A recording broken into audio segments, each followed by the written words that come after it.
What is up, you guys? It's Coach Armando with Colossus Fitness, and today I'm going to be teaching you guys how to use a pendulum squat. This happens to be the Atlantis version. Your gym might have a different one, but if you're using this, it's going to specifically allow you to target your quads in a squat pattern. So I'm going to show you guys how to set this up.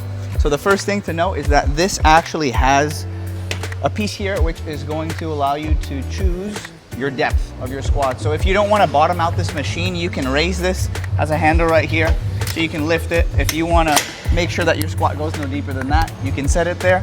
All right, so you're gonna get inside of this machine. You're gonna have these pads on your shoulders, your head, and your whole back is gonna be tight against this pad.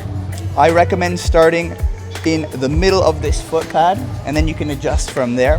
Hip width stance with your feet as your knees are gonna be going forward, and this machine's gonna allow you to sit back into your squat.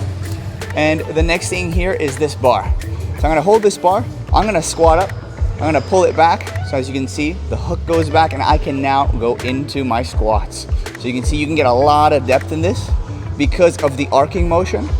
All right, so you're gonna control nice and slow on the way down. Once you hit your depth, you're gonna explode on the way up, and then you're just gonna move this hook right back on, and then you can safely walk out.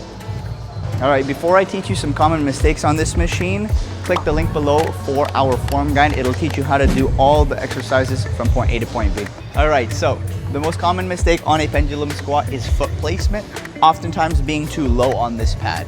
You wanna make sure that you can keep your feet flat against this pad as you go into your squat. And so if your feet are way too low and you don't have the ankle mobility, a lot of the times your heels will end up coming off, and that takes the pressure off of your legs, and you want to keep as much of it on your legs as possible. So I'll show you exactly what that looks like. If you are too low on this pad and I go into this movement, you'll see that I reach my knee flexion here, and if I wanted to go any lower, my heels would have to be coming off, and that is not something that we want to be doing on this machine.